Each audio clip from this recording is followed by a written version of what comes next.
आपको पता है, हम इंसान जो है ना, वो पूरी तरह से इमोशंस के हाथों के गुलाम है। हम कठपुतली है इमोशंस की।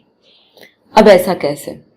यहाँ पर जहां श्री कृष्ण भी कह रहे हैं भगवत गीता में कि आप इमोशंस के गुलाम है। आप में सच भावनाएं नहीं है, फीलिंग्स नहीं है, पर आप में कूट कूट के एक चीज भरी है, इमोशंस। और उस इमोशंस का पूरा फायदा आपके आसपास के लोग उठाते हैं। मैं हूं मिली और हम भगवत गीता डिटेल में पढ़ रहे हैं। भगवान यहाँ पर स्वयं कह रहे हैं कि अगर आप इमोशनल हैं तो फूल बनाना बहुत आसान है आपको। अब कैसे?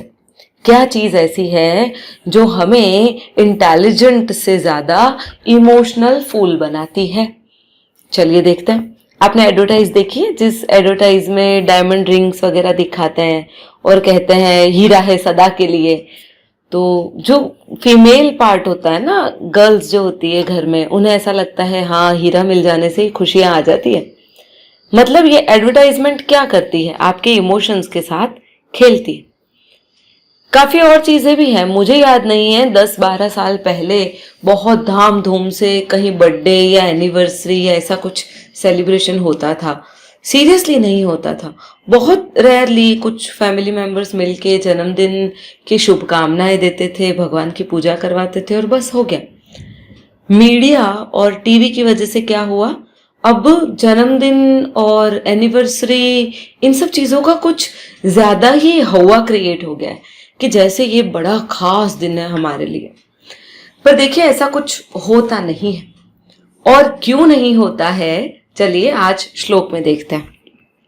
श्लोक कुछ ऐसा है, न जीते हुए मन और इंद्रिय वाले पुरुष में निश्चयात्मिका बुद्धि नहीं होती और उस अयुक्त मनुष्य के अंतःकरण में भावना भी नहीं होती तथा भावनाहीन मनुष्य को शांति नहीं मिलती और शांति रहित मनुष्य को सुख कैसे मिल सकता है। कितना अच्छा बोला है ना। जिसके पास भावना नहीं होती उन्हें शांति नहीं मिलती, और जिनके मन में शांति नहीं होती वे सुखी कैसे हो सकते। अब आप बताइए, हमें ऐसा लगता है कि हम बहुत ज्यादा इमोशनल हैं, हम टीवी सीरियल में या किसी मूवी में कोई सीन आता है बुरा या रोने जैसा तो हम आसानी से रो लेते हैं, मतलब हम बहुत भावुक हैं। पर ऐसा है नहीं। अगर हम बहुत भावुक होते तो हमारे मन में जो शांति है वो बहुत ज्यादा होती और हम बहुत सुखी होते। पर देखिए आसपास और आप अपने आप को भी कि क्या आप पूरी तरह से शांत हैं? नहीं है। जवाब लिख सकते हो आप कमेंट में, बिल्कुल शांत नहीं है। हाँ, भावनाशील आपको लगता है कि हमारे अंदर बहुत ज्यादा इमोशंस हैं, पर हम हमेशा इमोशनली डिस्टर्ब रहते हैं। हमारे इमोशंस पे कंट्रोल नहीं है, हम डिस्टर्ब रहते हैं। चलिए एक एग्जाम्पल से बताती हूँ। एक आदमी था और उसका बेटा बीमार हो गया था बहुत। अब बेटा बहुत बीमार था, डॉक्टर ने बोल दिया कि चंद दिनों का मेहमान है, दवाइयां भी कुछ असर नहीं करेगी। वह आदमी दिन रात एक कर देता है अपने बेटे को ठीक करने के लिए। तुरंत एक रिपोर्ट उसके हाथ में आ जाती है जिसे कहते हैं डीएनए रिपोर्ट, और उस डीएनए रिपोर्ट से उस आदमी को यह पता चलता है कि जिस बेटे को बचाने के लिए वह इतनी मेहनत कर रहा है वो बेटा ओरिजिनली उसका है ही नहीं। आप सोच सकते हैं उसके मन पे क्या बीती होगी। जिस बेटे को बचाने के लिए वो दिन रात एक कर देता होगा ना, सडनली उसके हाथ से सब कुछ छूट जाएगा। उस बेटे को लेकर उसके अंदर इंसानियत तक नहीं रहेगी, बिल्कुल किसी तरह का कोई इमोशन नहीं रहेगा।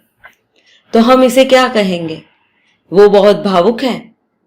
नहीं, हमें सिर्फ इतना पता है कि ये मेरा है इसलिए उससे प्रेम करो, ये मेरा नहीं है इसलिए उससे प्रेम ना करो।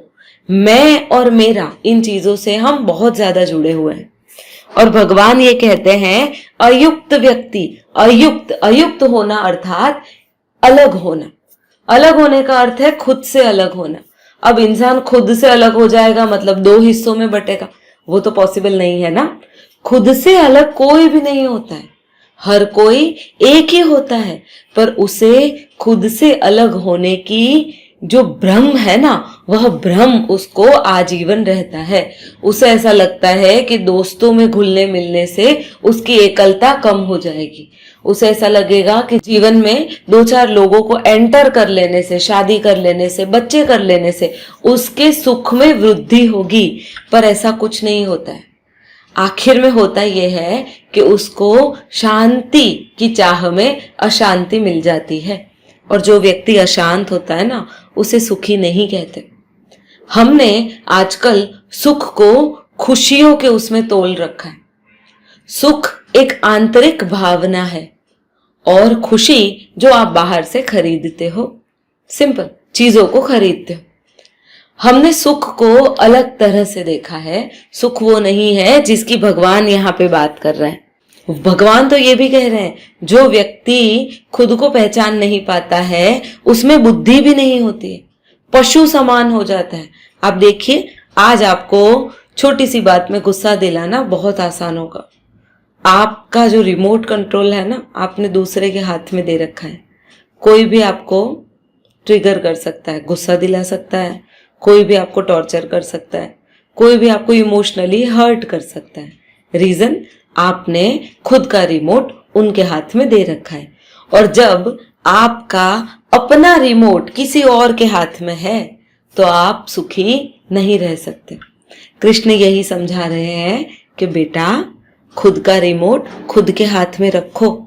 समझो जिन चीजों को तुम अपना कह रहे हो वो किस हद तक अपना है। अब क्या करें हम?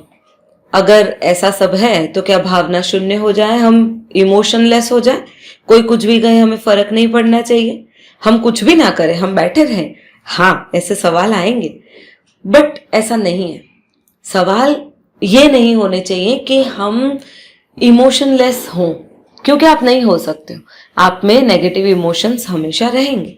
तो आप कर क्या सकते हो? आप वो काम कर सकते हो जो आपके कर्तव्य के अंदर आता है, और साथ साथ में जो आपकी रिस्पॉन्सिबिलिटीज है आप उसको पूरा कर सकते हो। फालतू में दूसरी चीजों के अंतर्गत अपने आप को घसीटा ना करें। ऐसी चीजों को लेकर अपने मन में भ्रम ना पैदा किया करें जो चीजें है ही नहीं। देख लीजिए, चीजों को समझने की कोशिश कीजिए, और आपने जन्म इसीलिए लिया है, ना कि इमोशंस में बहने के लिए। तो अगर आपको वीडियो पसंद आता हो तो लाइक कीजिए, शेयर कीजिए, और हाँ, सब्सक्राइब करना ना भूलें। धन्यवाद। और हाँ, आगे की वीडियो के लिए एक दिन और इंतजार। Thank you.